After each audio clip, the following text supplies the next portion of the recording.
पहली वाणी है भक्ति की, व्याकुलता है वर्षा समीप है।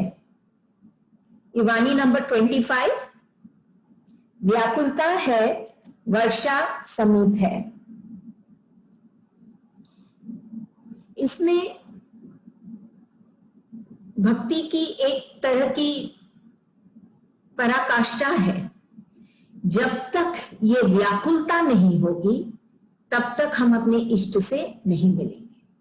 ये धरती भी आप देखिए भाभी, जब बहुत ज्यादा तड़प जाती है गर्मी से, बहुत गर्म हो जाता है वातावरण और ये भूमि भी एकदम गर्म हो जाता है, तड़पने लगती है, तब वर्षा होती है। इसी तरह से सद्गुरु बोलते हैं जब तक ये व्याकुलता हमारे हृदय में, ये वर्षा बात हो रही है भीतर की, जो बाहर हम देखते हैं वो स्थूल की वर्षा है, लेकिन भक्ति में सूक्ष्म हमारे भीतर में वर्षा होती है, जो दिखती नहीं है लेकिन होती है। कब? जब हमारा हृदय व्याकुल होता है। कब? जैसे बाहर में भूमि है वैसे भीतर में हृदय है, दोनों है जो हमको धरता है।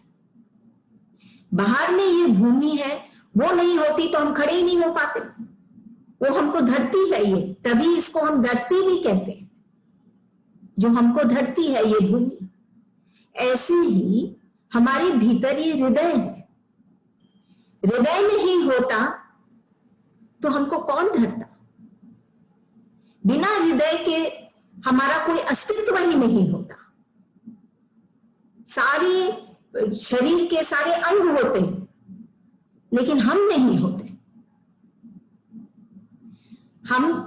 हमारा अस्तित्व तो हमारा ये हृदय दर्शाता है, और ये हृदय की स्थिति, अवस्था, हृदय की अवस्था दर्शाता है कि हम क्या है, कौन है और हमको क्या करना चाहिए।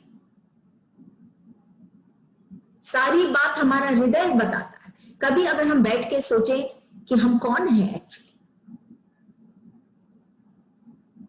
तो ये आंसर हमारे और अंगों से नहीं आएगा कि हमारा लिवर है और पैंक्रियाज है या इंटेस्टाइन्स है, ये सब हमको ये आंसर दे सकते हैं। नहीं, आंसर हमारा हृदय हमको देगा कि हम कौन है। ऐसे ही भक्ति में ये हृदय की मांग है। तो आप देखिए सारे अंगों से सबसे महत्वपूर्ण है ये दिल या ये हृदय, ये मन, दिल, हृदय, ये सबसे ज्यादा महत्वपूर्ण है। अगर ये नहीं होता तो हम ही नहीं होते। ये तो है, और अजीब बात ये है कि ये कोई एक्सरे में नहीं दिखता है, लेकिन फिर भी ये हमको चलाती है, ये मन। तभी ये मन की बात सुनना बहुत आवश्यक है। अब ये मन क्या कह रहा है? ये मन व्याकुल है उससे मिलने के लिए जिससे उसे शांति मिले। संसार में तो वर्षा भी हो रही है, पानी की भी, ये जो बारिश भी हो रही है, धन जन मान सम्मान सबकी वर्षा हो रही है, लेकिन फिर भी वो मन व्याकुल है। ये गुरुदेव का अनुभव है, इसमें कोई दो बात है ही नहीं। ये तो सिर्फ हमको अनुभव करना है, जैसे वो करते हैं, किए, जैसे उन्होंने किया।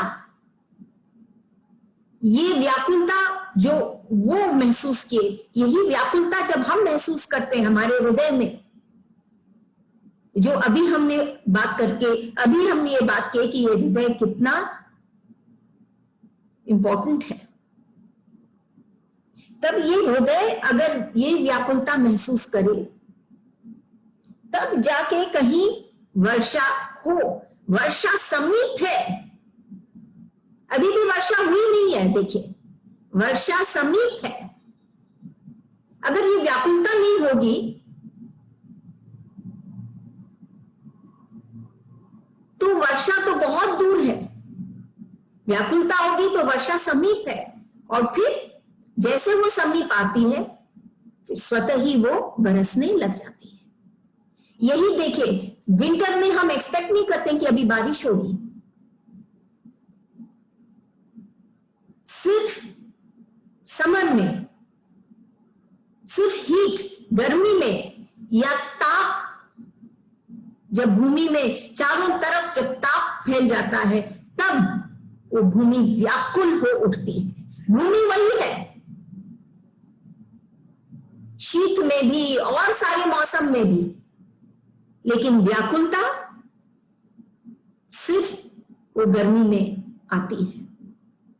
जब ये व्याकुलता आती है मतलब हृदय हमेशा है, हर एक अवस्था में, हर एक स्थिति में हृदय तो है।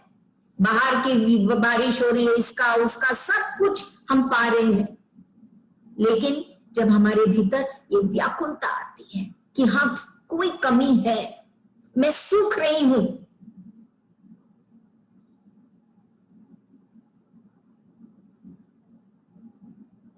वो हरियाली नहीं है हमारे में, कहीं ना कहीं हम शुष्क हो रहे हैं, बिखर रहे हैं। अगर ये व्याकुलता हमारे अंदर आएगी कि नहीं, और फिर जब हम उसको याद करते तब जाके ये अवस्था बदलती है। और ये शुष्कता बाहर की जितना भी हम पा लें ये नहीं खत्म होगी, ये भीतर में इसके लिए वर्षा होनी पड़ेगी, सूक्ष्म में। और भीतर की वर्षा क्या है? प्रभु का प्यार, प्रभु की अनुभूति, प्रभु का साथ का एहसास। जब ये हमारे अंदर आता है तो जाके हमको जो लगता है ना कि हम तो सूख रहे हैं, बाहर में सब कुछ हरा है, प्रकृति में भी और शायद हमारी दुनिया में भी, लेकिन हमारे भीतर सूखा, रूखा सूखा है। और ये कोई जीवन नहीं है। अगर हमको जीवन मिला है तो खिलने के लिए मिला है। रूखा सूखा जीवन थोड़ी सार्थक है। तभी बोलते हैं व्याकुलता है, वर्षा समीप है। हमको एहसास होना पड़ेगा इस व्याकुलता की एहसास होनी पड़ेगी। और ये तभी होगा जब सब कुछ होते हुए भी हम अपने इष्ट की तरफ, जैसे ये भक्त भक्ति में ओतप्रोत होता है, वैसे हम अपने इष्ट की तरफ बढ़ेंगे। हम चाहेंगे उसका साथ, उससे ये कहेंगे सब कुछ है, लेकिन नहीं, जब तक तू नहीं मेरे साथ, तेरी व्याकुलता ही मुझे पूर्णता की तरफ लेके जाएगी, तेरी व्याकुलता ही मुझे खिलाएगी।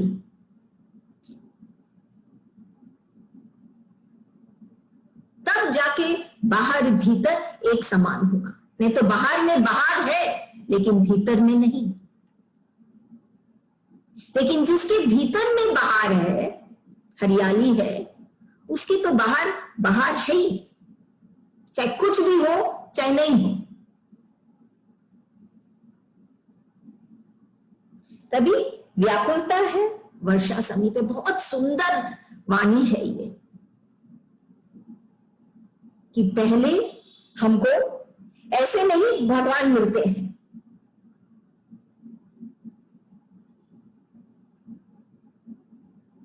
बातों से नहीं मिलते हैं भगवान। हमको व्याकुल होना पड़ता है, हमको उनको याद करनी पड़ती है, हमको उनके साथ रहना पड़ता है, उनके साथ जुड़ना पड़ता है, उनको हमेशा अपने समीप हम पाए। ये व्याकुलता होगी, वर्षा उनके प्यार की, प्रेम की वर्षा स्वतः ही हम महसूस करेंगे। और ये हरियाली हमारे भीतर भी आ जाएगी, जैसे एक भक्त के हृदय में हरियाली रहती है। शायद गुरुदेव के खुद के मन में ये व्याकुलता थी कि मुझे भी हरा भरा होना है भीतर। और उसको करने के लिए उनको समझ में आए कि जब तक वो बाबा जी को याद नहीं करेंगे, ये व्याकुलता उनकी बाबा जी ही दूर कर सकते हैं। करते ही उनके भीतर में हरियाली आ जाती है और वो ही शाश्वत होता है।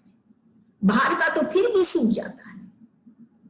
एक संत होते हैं जो सूखे पे माली, अगर गाछ सूख जाता है या पेड़ कोई पौधा सूख जाता है, उसको निकाल के फेंक देता है, फिर उसको हरा कैसे कर सकता है वो। लेकिन एक संत होता है, जितनी भी हमारी भीतर की भूमि, हमारे हृदय की भूमि जितनी भी सूखी हो, वो फिर से उसको हरा भरा कर देता है। बुझे दीपक को फिर से जला दिया। पता नहीं उसके प्यार में क्या है कि हम फिर से हरे भरे हो जाते हैं।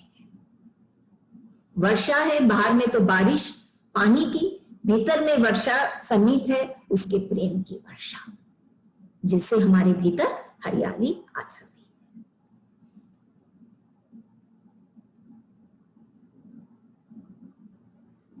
और फिर उसकी दुनिया ही हरी भरी हो जाती है और उसका हर एक रोम खिल उठता है।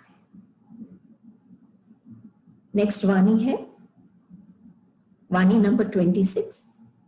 बाबा ने बनाया, ग्रंथ पुरुष में मिलाया, बना सो बनाया, मिट्टी काया मिट्टी छाया, बनासा को बनाया, आप में आप समाया, पन्ना बीच में लगाया, आनंद ही आनंद गाया।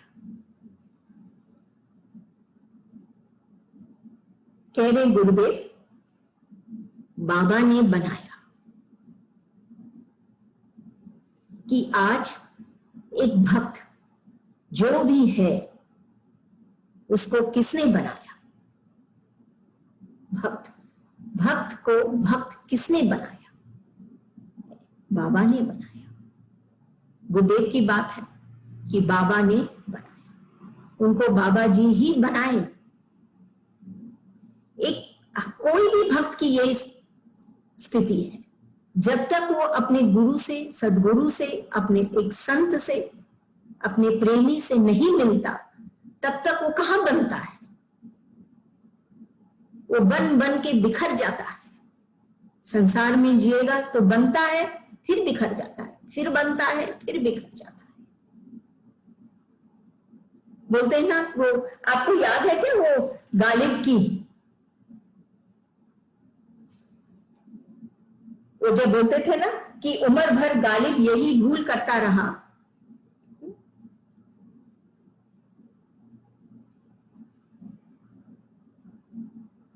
कि धूल चेहरे पे थी और वो आईना साफ करता रहा।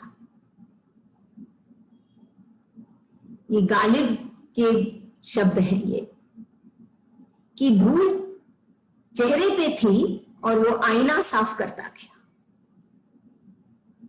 हम बनकर भी जब तक हमको कोई दिखाता नहीं है कि हम कहां पर कैसे हैं, ये धूल हमारे चेहरे से, ये जो स्थूल वाली आंखों से जो हम देख रहे हैं ना, ये सब जब तक कोई मिटाता नहीं है, तब तक हम सजते नहीं हैं, हम सुंदर बनते नहीं हैं। हमको लगता है धूल आईने में है और कहीं है, और हम एक्चुअली हम खुद ही मलिन हैं। तभी बोलते हैं बाबा ने बनाया, लेकिन जब वो बाबा से मिले या कोई भक्त अपने गुरु से मिलता है, संत से मिलता है, तब वो बनता है। ये चीज नहीं है कि उसको धूल और कहीं दिखती है या गलती और किसी की दिखती है, वो खुद बनता है। बनता है मतलब पूर्णता की तरफ चलता है, उसके अंदर के विकार, उसके अंदर के सब कुछ हटने लग जाता है, तब वो बनता है। आधा अधूरा अपूर्ण नहीं रहता कि उसके पास ये तो है लेकिन ये नहीं है, उसके पास धन तो है लेकिन नम्रता नहीं है, उसके पास एक कंप्लीट पूर्णता, बनना मतलब पूर्ण होना। तो गुरु ने बनाया, पूर्ण बनाया, ग्रंथ पुरुष में मिलाया। पुस्तकों में, ग्रंथों में जो लिखा है सिर्फ उनको पढ़ने से कोई नहीं बना है। हम भी शुरू में शायद सब लोग ग्रंथ ही पढ़ते थे, रामायण है, और ये सारे हैं, गीता है, महाभारत है, और भी जितने ग्रंथ है, वेदांत है, शास्त्र है, वेद है, बहुत ग्रंथ है। लेकिन सिर्फ ग्रंथ को पढ़ने से हम बनते नहीं है। ये हो सकता है ज्ञान बढ़ जाता है, अगेन वही बात है, ज्ञान है लेकिन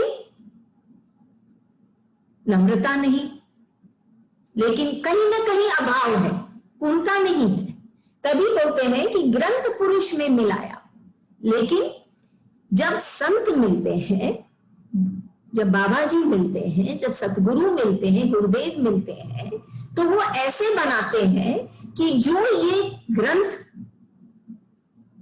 दर्शाना चाहते हैं या सिखाना चाहते हैं, वो हमको उससे मिला देते हैं। नहीं तो हम खाली इनको पढ़ लेते हैं लेकिन हम बनते नहीं है। अभी भी हम दुखी रहते हैं, अभी भी हम चिंतित रहते हैं, अभी भी हम अहंकार में रहते हैं, अभी भी हमारे अंदर कहाँ क्या बदलाव आया। लेकिन बाबा जब बनाते हैं तो हमको जो ये ग्रंथों में जो लिखा है, जो भगवान की जो बातें हैं, भगवान का जो वार्तालाप है, जो वो चाहते थे वैसे हमको वो बना देते हैं, हमको वो उनसे ही मिला देते हैं। बोले ना, ग्रंथ पुरुष में मिलाया, हमको भगवान से ही मिला देते हैं। ग्रंथों में जो संदेश है उससे हमको मिला देते हैं, वैसे ही हम सोचने लग जाते हैं, नहीं तो सिर्फ पढ़कर नहीं होगा। ये वही बात है ना कि आप पुस्तक घर में ले आइए, पढ़ लीजिए, स्कूल मत जाइए, ऐसा नहीं होता है। फिर स्कूल क्यों बनते हैं? तभी कहते हैं बाबा ने बनाया, ग्रंथ पुरुष में मिलाया, ग्रंथों में और पुरुष में। ग्रंथों में मतलब पुस्तकों में जो संदेश था, पुरुष जो भगवान है उनसे मिला दिया हमको। नहीं तो हम तो सिर्फ पढ़ते गए और भगवान की बातें ही करते रहे, उनसे कभी मिले नहीं। आज हमको लगता है ना, आज हम सत्संग में बैठते हैं, वाणियां खोलते हैं तो ऐसे लगता है कि हाँ, कौन है भगवान, कुछ कुछ हमको एहसास होने लगा है। तब बोलते हैं बना सो बनाया, जो वो खुद बने थे, जो वो खुद थे, सो बनाया, वैसा ही हमको बनाया। वो कैसे थे? हमेशा मगन, आनंद में, प्रेमी, जो भी उनके पास आया, कोई भेदभाव नहीं, कोई ऊंच नीच नहीं, कोई अभाव नहीं कि ये मेरे पास नहीं है आज, चाहे धन हो, चाहे जन हो, चाहे कुछ भी हो, या ये कोई परिस्थिति में, ये तो प्रतिकूल परिस्थिति आ गई, अनिष्ट होगा, कितनी चीजें हैं देखिए। वैसे वो नहीं थे, बना सो बनाया, वो जैसे बने हुए थे, हमेशा वो आनंद की स्थिति में, हमेशा भाव में, हमेशा प्रेम में, हमेशा पूर्णता में, कोई तरह का अभाव नहीं, कोई तरह का डर नहीं, भय नहीं। कभी उनको नहीं लगता मेरा कोई अनिष्ट करेगा। देखिए ये फर्क है एक संत में और एक साधारण प्राणी में। बना सो बनाया, वो जैसे बने थे वैसे ही उन्होंने एक भक्त को भी बनाया, पूर्ण, एकदम शांत। तब बोलते हैं बना सो बनाया, मिट्टी काया मिट्टी छाया। मिट्टी काया, काया मतलब शरीर, शरीर का भान नहीं रहा उसको, किसको? वो भक्त को, क्योंकि उन्होंने ऐसा उसको शरीर होते हुए भी उसको ऐसा बना दिया कि ये शरीर के साथ जो आते हैं ना, जो प्रॉब्लम या जो चिंता या जो वो सब चीज से उसको उस भक्त को उठा दिया। मिट्टी काया, वो शरीर के भान में रहा ही नहीं कि अरे ये शरीर के जो संबंधी है, संबंध है या जो भी है, सबसे उठ जाता है, वो निभाते हुए भी उठ जाता है। मिट्टी काया मिट्टी छाया। छाया मतलब संसार, माया। माया तो उसी की छाया है, जो भगवान की ही तो छाया है वो। मिट्टी छाया मतलब ये संसार से उसको कोई आस नहीं रहती है कि ये मेरा करे, वो मेरे को दे, ये मेरा, ये चीजें नहीं रहती है उसमें। मिट्टी काया, ना खुद उसके शरीर का उसको भान रहता है, ना संसार का। देखिए उसमें कितनी मजबूती आने लगी, ऐसा वो बना। और वो ऐसा कौन है जो उसको बनाया? बाबा। और बाबा खुद ऐसे बने हैं, तभी उसने ऐसा ही बनाया, बनासा को बनाया। फिर बाबा ने क्या किया? कोई ऐसे सज्जन होते हैं या कोई ऐसे संत होते हैं जो हमारे बीच उन्होंने भेजा, इसमें तो मां बनासा का नाम है, ऐसे भक्त को भेजा। आप में आप समाया, जिसके अंदर वो खुद समाये हुए थे। आप मां बनासा में आप बाबा जी समाये, उसमें वो खुद समाये हुए थे। ऐसे किसी को बना के हमारे बीच भेजे, मां बनासा को भेजे, तब तो आज गुरुदेव बने। तो मां बनासा को बनाया किसने? बाबा ने अपने जैसे बनाया, भय मुक्त, शांतिपूर्ण, ऐसे बनाया। और मां बनासा को बनाया और आप उन्हीं में वो खुद समाए। ये भी एक खास बात है संतों का, वो अपने ही जैसे बना देते हैं, जो भगवान भी नहीं कर सकते। फिर पन्ना बीच में लगाया। पन्ना आप हरियाली भी ले सकते हैं कि वो जो ऐसा बनाया, आप में आप समाया, और उसका जीवन क्या हो जाता है? हरा भरा हो जाता है। वो जिसको बनाए मां बनासा को, और जब ऐसे भक्त हमारे समक्ष आते हैं, बीच में आते हैं, तब हरियाली ही हरियाली फैलाते हैं, आनंद ही आनंद गाया, चारों तरफ आनंद। देखिए सुख भी आनंद का ही रूप है, लेकिन जब हमको किसी वस्तु या ऐसी कोई चीज से, जन से, वस्तु से जब हमको अच्छा लगता है तो हम सुख कहते हैं। और जहां पर अच्छा लगता है लेकिन कोई वस्तु नहीं, कोई जन नहीं, कोई परिस्थिति नहीं, कोई पद नहीं, कुछ नहीं, फिर भी बहुत अच्छा लगता है, वो है आनंद। बस इतना ही तो अंतर है सुख और आनंद। जैसे मोह और प्रेम में, प्रेम का ही रूप मोह है, लेकिन उसमें उसको अपना भान है और प्रेम में नहीं। इतना ही तो अंतर। जब वो अपने आप को खो देता है या कोई भी प्राणी वस्तु को महत्व नहीं देता, तब वो प्रेम, वो मोह प्रेम हो जाता है।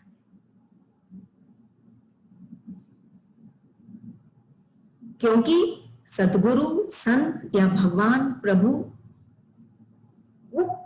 वो कोई प्राणी या कुछ नहीं है, वो एक भाव है। उससे जब वो जुड़ जाता है तो वो मोह हट जाता है, जहां पर कोई ना कोई प्राणी या कोई संबंध रहता है। तब बोले, ये वाणी को वापिस पढ़ते हैं। बाबा ने बनाया, ग्रंथ पुरुष में मिलाया। जो ग्रंथ हमको बताना चाहते हैं उससे हमको मिलाया और भगवान से भी मिलाया। बना सो बनाया, जैसा वो थे वैसे ही हमको बनाए। मिट्टी काया और मिट्टी छाया, ना हमारी काया, ना हमको काया, ना ये संसार, ना हमारा कोई भान रहता है। फिर बनासा को बनाया, एक ऐसी भक्त को बनाया जो हमारे बीच में भेजे, हमारे समक्ष में, आप में आप समाया, जिसके अंदर वो खुद समा गए। पन्ना बीच में लगाया, ये हरियाली को, ये आनंद के भाव को हमारे बीच में लाए। आनंद ही आनंद गाया कि चारों तरफ फिर हरियाली ही हरियाली हो गई। ये कुछ गुरुदेव के अपने व्यक्तित्व के, मां बनासा, बाबा जी, ताई जी, सबकी बातें आ गई इसमें, लेकिन वो कितने सुंदर से इसको पिरो के हमारे बीच में रखे कि ऐसे ही जब हम जैसे उनको बाबा जी बनाए, अगर हम अपने गुरु के बातों में, गुरु की वाणियों के हिसाब से अगर हम जिए, उनको अपने हृदय में उतारे, हमारे जीवन में उतारे, तो आनंद ही आनंद हम पाएंगे जैसे उन्होंने पाया। नेक्स्ट वाणी, तेरी याद भी तेरी दया। छोटी वाणी है, बहुत छोटी सी वाणी है। भगवान का जो प्यार होता है, या हम ये कहते हैं सदगुरु का जो, या गुरुदेव का, हमारे गुरुदेव का जो प्यार है, इसकी शुरुआत तो दिखती है जब हम आते हैं सत्संग में सब, लेकिन इसका कोई अंत नहीं। कहां ये इसका कोई अंत नहीं, इनके प्यार का। तभी बोलते हैं कि ये जो प्यार हम करने लग जाते हैं ना हमारे इष्ट से, लेकिन ये तभी होता है जब उनकी दया होती है। उनकी दया होती है मतलब, उनकी जब दया होती है तो उनका प्यार इतना प्रगाढ़, इतना स्ट्रॉन्ग हो जाता है कि और कुछ या और कोई प्यार हमारे लिए उतना इंपॉर्टेंट नहीं रहता है। और ये कब हो सकती है? जब हम उनको याद करें, उनकी बातें करें या उनसे, लेकिन एक याद जो है ना, ये एक अलग ही चीज है। जैसे वो भजन की पंक्ति भी है ना, तेरी याद तो सबसे महंगी है। हम उनसे मिल भी लें, हम उनकी सेवा भी कर लें, हम और भी सब कुछ कर लें भक्ति में, लेकिन हमको याद रहे वो बहुत इंपॉर्टेंट है और बहुत बहुत दुर्लभ है, क्योंकि हम बहुत जल्दी भूल जाते हैं। जब कोई ऐसी एक अवस्था आती है जहां बहुत सुख है, तो भी हम,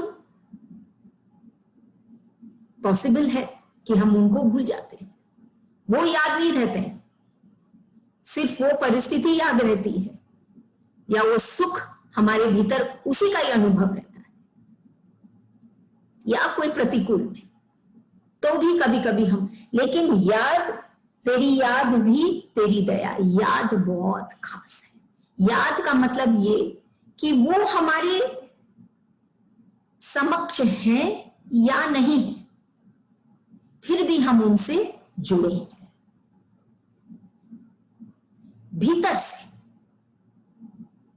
क्योंकि जब हम उनकी सेवा करते हैं, भगवान की भी हम सेवा करते हैं, तो हम उनसे जुड़ते हैं, लेकिन हम कर्मों से, हमारे हाथों से, या हम चढ़ा रहे हैं, हम कर रहे हैं अभिषेक ये, लेकिन उनकी याद से जब हम, उनकी यादों में जब हम खो जाते हैं, तो उनको हम 100% हम अपने समक्ष पाते हैं, हमारे भीतर पाते हैं, और कोई उसको उस समय और कोई नहीं रहता है, सिर्फ वो और आप। भक्ति में ये एक शक्ति की बात है। नहीं तो भक्ति तो बहुत तरह से की जा सकती है, पढ़कर, अनुष्ठान कर कर, बहुत तरह से, मंदिरों में जाकर बहुत तरह से हम भक्ति कर सकते हैं, लेकिन याद, ये सब तो समय विशेष के लिए खत्म हो जाएगा, 1 घंटा 2 घंटा 4 घंटे में। लेकिन याद, वो उसकी जब दया होती है, याद जब आती है हमारे प्रेमी की, हमारे इष्ट की, तब हमारी स्थिति ही कुछ, अवस्था ही कुछ और हो जाती है। लेकिन सबसे खास बात इसमें गुरुदेव यही कहते हैं कि ये भी तेरी ही दया है। उसमें हम कर्म कर सकते हैं, हम चल के जा सकते हैं उनके दरबार तक, लेकिन याद, वो खुद हमारे लिए, वो खुद हमारे भीतर उनकी उत्पत्ति है, वो खुद हमारे भीतर में जगाते हैं, क्योंकि ये भीतर से है और कोई का इसमें योगदान नहीं है, हमारा भी नहीं है। वो खुद हमको जगाते हैं, वो खुद हमको बुलाते हैं। और गुरुदेव तो हर क्षण हमको याद करते थे, हमको बुलाते रहते हैं। तो जब उनकी दया होती है तो हम उनकी यादों में ही घुल मिल के जब रहने लग जाते हैं, तो हमारी दुनिया ही निराली हो जाती है। जैसे गुरुदेव की हो गई होगी, जैसे संतों की हो जाती है, वो अलग ही, एक अलग ही उनमें मगनता आ जाती है। इस दुनिया में रहते हुए भी वो यादों की दुनिया में जीने लग जाते हैं।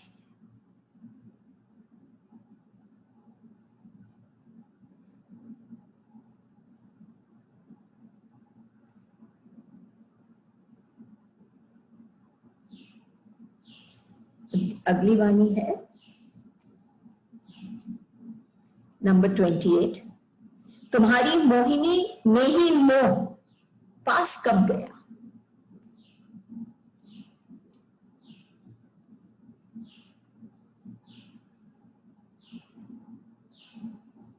भगवान एक्चुअली, तुम्हारी मोहिनी में ही मोह, कि भगवान की जो ये दुनिया है ना, ये बहुत मोहिनी है, आकर्षक, इसमें बहुत आकर्षण है।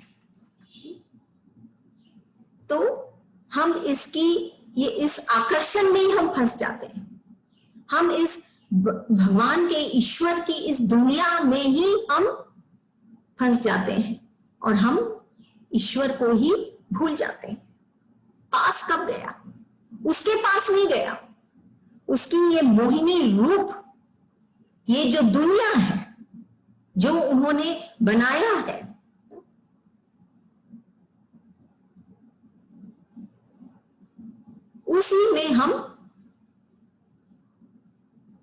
उसी से हम आकर्षित होके हम उसी में फंस गए। लेकिन हमने कभी ये नहीं सोचा कि ये इतना सुंदर, ये इतनी मोहिनी, ये जो चारों तरफ ये जो संसार है, इसको किसने बनाया। ईश्वर तक जाने की कभी हम कोशिश ही नहीं की। पास कब गया। और ये तो परिवर्तनशील है, ये शाश्वत नहीं है, ये आज है कल नहीं है, ये तो एक मिराज है, जिसको हिंदी में हम कहते हैं ना, मृग तृष्णा है, नहीं है लेकिन दिखती है। ऐसे ही दुनिया दिखती है, आकर्षण, बहुत इसमें आकर्षण भी है, लेकिन इसकी सच्चाई, इसकी सत्यता तो ईश्वर में है। ईश्वर ही, ये तो ईश्वर का अंश है, ईश्वर ही इसी में की मैनिफेस्टेशन है ये प्रकृति।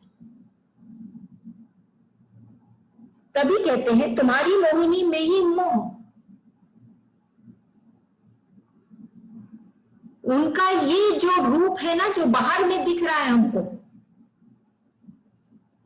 हम इसी में फंस जाते हैं। ये पेड़, ये फूल, ये नदियां, ये समुद्र, ये चांद, ये सूरज, ये सब उसी का ही रूप है।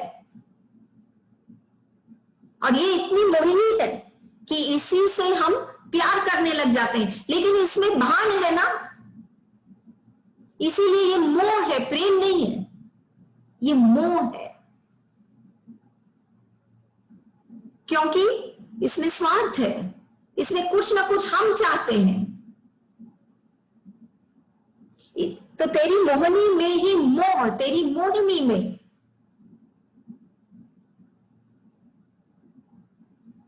जो तेरी सुंदरता है, तेरा जो सुंदर रूप है जो दिख रहा है चारों तरफ, इसी में ही मोह पास कब गया। अगर वो फूल इतना सुंदर है, एक तितली देखिए आप, कितने रंग होते हैं उसमें, जैसे कि कोई ड्रॉ किया है उसको, इतनी सुंदरता, और कलर्स भी एकदम मैचिंग, इतनी बातें, इतनी सुंदरता है, यही प्रभु की मोहिनी है। इससे हमको इतना मोह हो जाता है। लेकिन अगर हम ये सोचें कि इसको किसने बनाया है, वो कितना सुंदर होगा, वो कैसा होगा,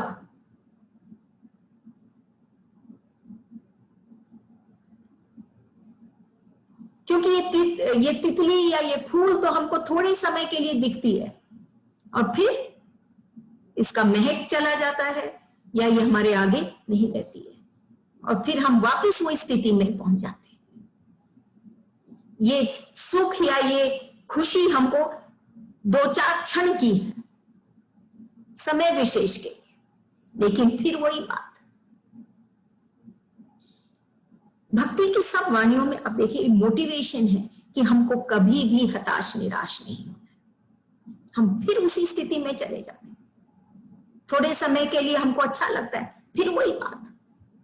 तभी बोलते हैं क्योंकि तेरी मोहिनी में मोह हुआ, तेरे से प्रेम नहीं हुआ।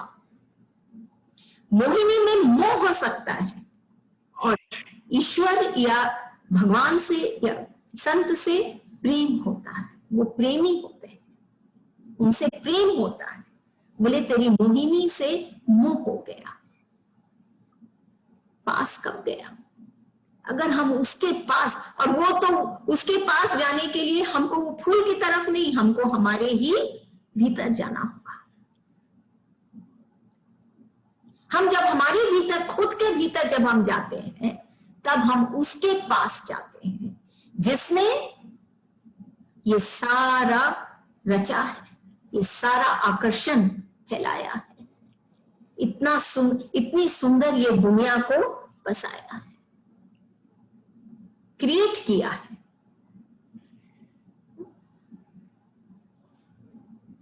अधिकतर यही होता है कि हम बाहर के आकर्षण में हम फंस जाते हैं और उसका मूल तत्व में नहीं जाते।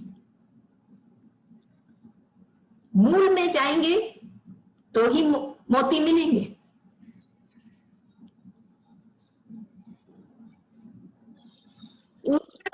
जितना हम ऊपर जाएंगे, उठेंगे ऊंचाई पे, उतना ही हम बहुत आराम से हम चल पाएंगे, क्योंकि इतनी ऊंचाई पे बहुत कम लोग होते हैं। नीचे में तो बहुत भीड़ है, जहां हम कभी कभी खो जाते हैं।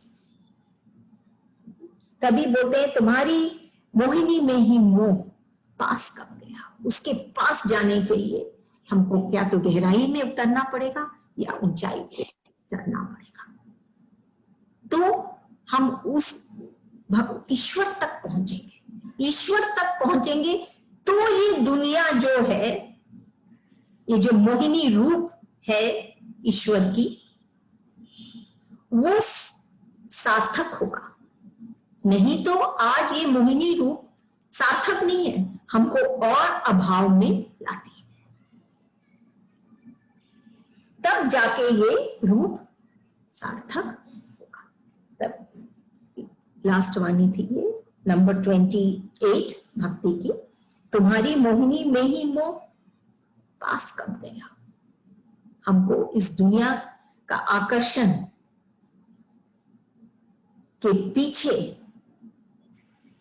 जो गहराई है या जिसका क्या किसका हाथ है, अगर हम वहां पहुंच गए तो ये आकर्षण हमारे लिए सुंदर होगा, हमारा जीवन सार्थक होगा।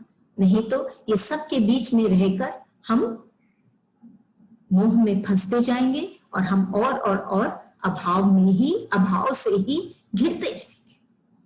लेकिन अगर हम फाउंडेशन ही हमारा स्ट्रॉन्ग कर लें तो ऊंचाई पे जाने में हमको कोई नहीं रोक सकता।